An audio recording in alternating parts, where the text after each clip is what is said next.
ओम शांति। 26/3/26 की मुरली है। लास्ट में हम वरदान को लेकर 1 मिनट योग भी करेंगे।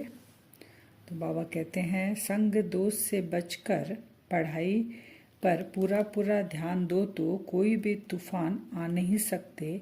बाकी माया को दोषी मत बनाओ। बाबा कहते हैं, संग दोष में आने से सब गड़बड़ होती है और माया के ऊपर हमें दोष नहीं डालना है, तो अपने संभाल करनी है। प्रश्न है, कौन सी एक बात सदा ध्यान पर रखो तो बेड़ा पार हो जाएगा। बाबा, आपका जो हुक्म, ऐसे सदा बाप के हुक्म पर चलते रहो तो तुम्हारा बेड़ा पार हो जाएगा। हुक्म पर चलने वाले माया के वार से बच जाते हैं। बुद्धि का ताला खुल जाता है, अपार खुशी रहती है, कोई भी उल्टा कर्म नहीं होता है। बाबा के हुक्म से चलेंगे तो क्या 4 चीज़ बाबा ने कहा, बच जाओगे। माया के वार से बचेंगे, ताला खुल जाएगा बुद्धि का, उल्टा कर्म नहीं होगा और खुशी रहेगी। माया के बाबा के हुक्म पे हमें चलना है। गीत है, तुम्हें पाके हमने जहाँ पा लिया, जमी तो जमी आसमां पा लिया। बच्चे जानते हैं अभी हमने बेहद के बाप की गोद ली है, उनके बच्चे बने हैं, घर बैठे हुए पुरुषार्थ करते हैं। तुम जानते हो ज्ञान सागर पतित पावन सर्व का सदगति दाता शिव बाबा ही हमारा बाप भी है, टीचर भी है और सतगुरु भी है। वर्षा लेते हैं तो कितना पुरुषार्थ करना चाहिए उच्च पद पाने के लिए। बाबा से हमें वर्षा लेना है तो उच्च पद पाने के लिए हमें क्या करना पड़ेगा, पुरुषार्थ करना पड़ेगा। फिर बाबा कहते हैं, अज्ञान काल में भी स्कूल में पढ़ते हैं तो नंबरवार मार्क्स मिलता है। अब बाबा क्लियर कर रहे हैं कि स्कूल में हद में जो पढ़ते हैं उनका और बेहद का।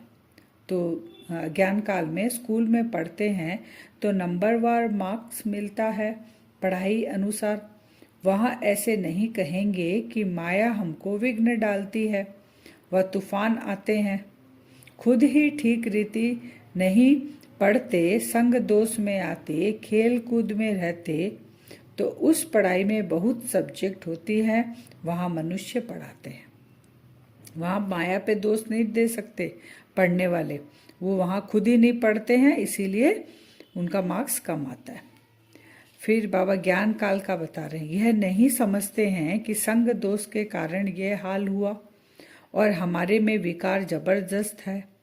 यह क्यों कहते हो कि माया का तूफान लगा तब गिर पड़े, यह तो अपने ऊपर मदार है। यहाँ ज्ञान में हम क्या कहते हैं बाबा को कि बाबा विकार जबरदस्त है, इसलिए माया बार बार आ जाती है, हम गिर पड़ते हैं। तो बाबा कहते हैं, ये किसके ऊपर है, सारा वरदान तुम्हारे ऊपर है। सब सेंटर्स, फिर बाबा कहते हैं, सब सेंटर्स वाले जानते हैं कि हम बेहद के बाप से विश्व की बादशाही लेने के लिए पढ़ रहे हैं। निश्चय नहीं है तो बैठे ही क्यों है। बाबा फिर बोलते हैं उनको, सेंटर्स में जिसको निश्चय नहीं है तो फिर बैठते क्यों है। और बहुत आश्रम है परंतु वहाँ तो कुछ प्राप्ति नहीं, एम ऑब्जेक्ट नहीं। बाबा ज्ञान में बोल रहे हैं, अगर सेंटर्स पर श्रीमत अनुसार, बाबा की श्रीमत के अनुसार हम पुरुषार्थ नहीं कर सकते हैं तो बाबा बोले यहाँ बैठने से कोई मतलब नहीं है, क्योंकि प्राप्ति नहीं होगी। बाकी जो आश्रम ये सब बने हुए, बाबा कहते हैं वहाँ पे क्या नहीं है, वहाँ कुछ प्राप्ति नहीं है। क्यों, एम ऑब्जेक्ट नहीं है। वह सब छोटे छोटे मठ पंथ टाल टालियाँ झाड़ वृद्धि को पाना ही है। यहाँ तो ये सारा कनेक्शन है। यहाँ सारा कनेक्शन किसके साथ है, हमारा शिव बाबा के साथ है, और वहाँ किसी के साथ भी कोई कनेक्शन नहीं है, इसलिए प्राप्ति भी नहीं है। फिर बाबा कहते हैं, मीठे देवीय झाड़ का जो होगा वह निकल आएगा। बाबा ने क्या कहा, देवीय झाड़ को मीठे, इसलिए बाबा मुरली में शुरू में ही बाबा बच्चों को क्या देखते हैं, देवीय वाले देवी देवता कुल की आत्माएं देखते हैं, इसलिए मीठे बच्चे कहते हैं। अभी तुम समझते हो जो पहले नंबर में आते हैं उन्होंने जरूर अच्छी पढ़ाई पढ़ी होगी, वही सूर्यवंशी घराने में आएंगे। नंबर 1 सतयुगी सूर्यवंशी घराना में कौन आएगा जो नंबर 1 पढ़ाई पढ़ेगा। गृहस्थ व्यवहार में रहने वाले बहुत तीखे हो जाते हैं। बाबा बोलते हैं घर गृहस्थी में, बाबा के घर में सेंटर पे रहने वालों से भी आगे जा सकते हैं गृहस्थ परिवार वाले। फिर बाबा कह रहे हैं कि वह पढ़ने और पढ़ाने में आगे जा सकते हैं। फिर बाबा कहते हैं कन्या व कुमार को गृहस्थी नहीं कहेंगे, वो उनको फ्री है, उनको कोई बंधन नहीं है। फिर अज्ञान काल का बाबा फिर समझा रहे हैं कि 60 वर्ष के बाद फिर सब कुछ बच्चों को दे, खुद कोई साधु आदि के संग में जाकर रहते हैं। कब जाके रहते थे? आज से कुछ साल पहले। लेकिन आजकल तो तमो प्रधान है। बाबा कहते और भी तमो प्रधान हो गए, तो क्या करते हैं? मरने तक भी धंधे आदि को छोड़ते नहीं है। यह तो बच्चों ने समझा है, वापिस कोई जा न सके, सदगति को पा नहीं सकते। वो जो जाते हैं वानप्रस्थ में घर बार छोड़कर, बाबा कहते हैं वो भी वापस नहीं जा सकते सदगति में। और अभी जो तमो प्रधान होने के बाद भी अपना कुछ नहीं छोड़ रहे हैं, तो बाबा कहते हैं उनको भी सदगति तो नहीं मिलती है, सदगति तो बाबा ही आके देते हैं। बाप ही मुक्ति जीवन मुक्ति दाता है, वह भी सब जीवन मुक्ति को नहीं पाते, कोई तो मुक्ति में चले जाते हैं। जीवन मुक्ति को कौन पाते हैं? जो मीठे देव ये झाड़ के होंगे वही मुक्ति और जीवन मुक्ति को पाते हैं, बाकी मुक्ति में जाते हैं। कोई तो सेंटर्स, बाबा फिर बता रहे हैं, कोई तो सेंटर्स को आप ही चलाते हैं। बाबा के कुछ बच्चे हैं जो सेंटर्स खुद चलाते हैं। कहाँ तो सेंटर चलाने वाले से भी पढ़ने वाले तीखे हो जाते हैं, और कहाँ तो जो पढ़ने आते हैं वो आगे निकल जाते हैं। सारा किस पर मदार है? पुरुषार्थ पर। देवी देवता धर्म के, बाबा कहते हैं और धर्म में कन्वर्ट हो गए होंगे, वह निकल आएंगे, बहुत आएंगे तो सब वंडर खाएंगे। और धर्म वाले भी अपने घराने में ऊंच पद पाना होगा तो वह भी आकर लक्ष्य लेकर जाएंगे। कोई भी धर्म वाला लक्ष्य ले सकता है। लक्ष्य मिलता है, बाप को याद करो, शांति धाम को याद करो। बाबा कहते हैं देवी देवकुल की आत्मा जो कन्वर्ट हो गई है वो तो आएगी आएगी, लेकिन बाकी धर्म स्थापक जो धर्म में उच्च पद पाते हैं वो भी बाबा के को लास्ट में पहचानेंगे, आएंगे, और उनको भी उनका लक्ष्य मिलेगा। लेकिन वो लक्ष्य किस आधार पे मिलेगा? बाप को याद करेंगे और शांति धाम को याद करेंगे, तो उनको भी अपने धर्म में उच्च पद मिल जाएगा। उनको जीवन मुक्ति नहीं मिलेगी, लेकिन मुक्ति उनको मिलेगी। पिछाड़ी में आत्माएं अपने बाप को तो जान लिया ना कम से कम, तो उनको उच्च पद मिलेगा। बाप पर निश्चय हो तो यह नहीं कह सकते कि फुर्सत नहीं है, परंतु तकदीर में नहीं है तो कहते हैं फुर्सत नहीं। बृहस्पति की दशा बदलकर मंगल की दशा हो पड़ती है, तभी ये बात कहते हैं कि हम मेरे को अभी फुर्सत नहीं है। भगवान आया है पढ़ाने और हम कहते हैं हमको फुर्सत नहीं, तो बाबा कहते हैं बृहस्पति से कौन सी दशा हो जाती है? मंगल की। शायद आगे चलकर उतर जाए। कोई पर तो राहु की दशा बैठी है। भगवान का भी नहीं मानते, समझते हैं यह ब्रह्मा कहते हैं। अब गड़बड़ क्या करते हैं कि जो ज्ञान है ये ब्रह्मा दे रहे हैं, तो बाबा कह रहे हैं देह अभिमान होने के कारण साकार समझ लेते हैं। खुद सारा दिन देह अपने को समझते हैं, तो भगवान को भी देह ही देखते हैं। देही अभिमानी है तो समझे शिव बाबा जो भी कहते हैं हमें करना है, रेस्पॉन्सिबिलिटी शिव बाबा पर है। बाप कहते हैं मुझे याद करो तो ज्ञान मैं सुनाता हूँ, वह धारण करो और कराओ, बस यही धंधा करो। एक ही धंधा अभी हम ब्राह्मणों का, जो बाबा सुनाते हैं उसको सुनकर खुद में धारण करना, दूसरों को कराना। खुद धारण नहीं करेंगे तो दूसरे को समझ में ही नहीं आएगा, ना टचिंग होगी। ये हमारा धंधा है। राजाओं के आगे कहते हैं ना जी हुकुम, अगर राजा कुछ बोलते हैं तो बाबा कह रहे हैं शिव बाबा का हुकुम है, यह प्रैक्टिस पड़ जानी चाहिए जो बेड़ा पार हो जाए। हम भी बाबा जो हमें श्रीमत देते क्या बोलना चाहिए? जी हुकुम बाबा।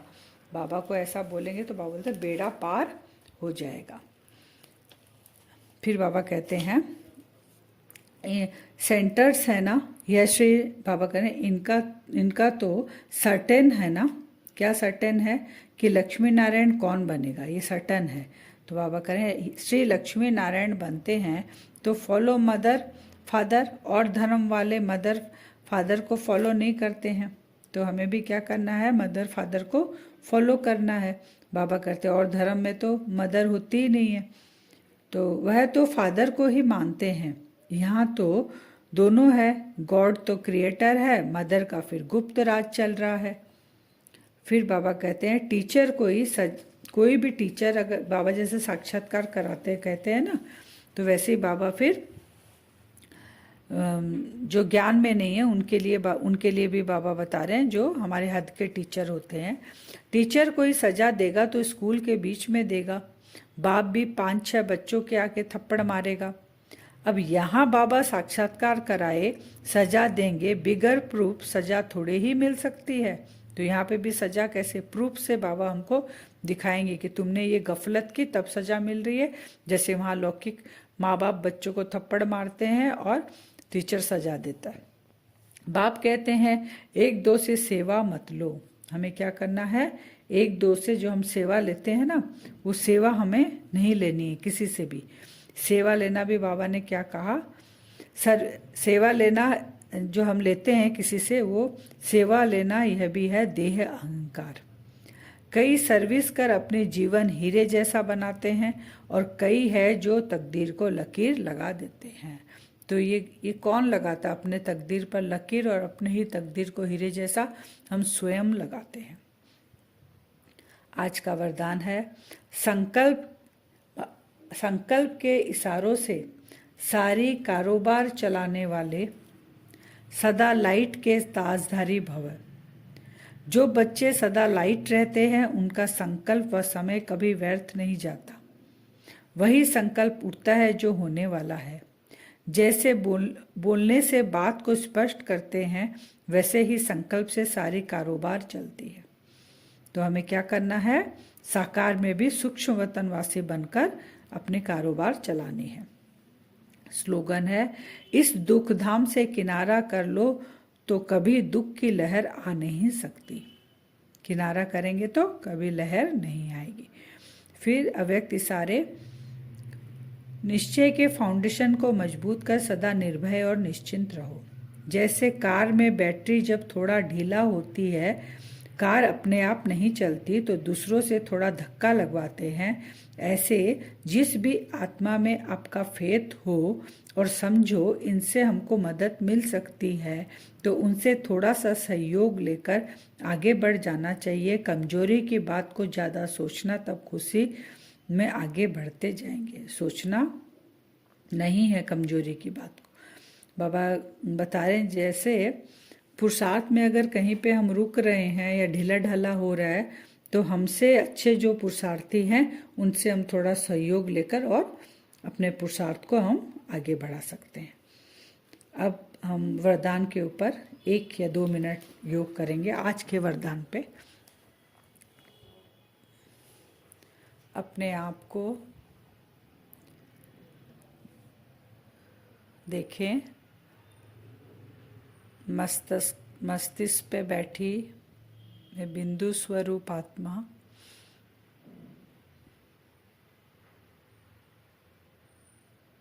अपने शरीर को धीरे धीरे देखें। मेरा शरीर धीरे धीरे एक लाइट की बॉडी में कन्वर्ट हो रहा है। ये साकार शरीर आकारी शरीर में परिवर्तन हो रहा है। मैं आत्मा भ्रकुटी सिंहासन में बैठी हूँ। मेरा पूरा शरीर लाइट का, मैं चलता फिरता फरिश्ता। अब मेरे सारे काम संकल्प शक्ति से, मेरे सोचने की शक्ति से ही मेरे सारे काम बन रहे हैं।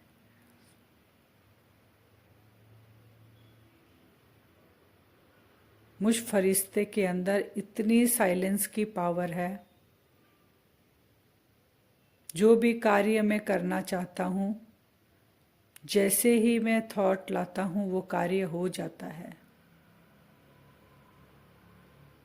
सारा दिन चलते फिरते फरिश्ते के रूप में अभ्यास करेंगे। ज़्यादा बातों में नहीं आना है, साइलेंस से और संकल्प शक्ति से मेरे सारे कार्य हो रहे हैं, ये अनुभव करेंगे सारा दिन। ओम शांति।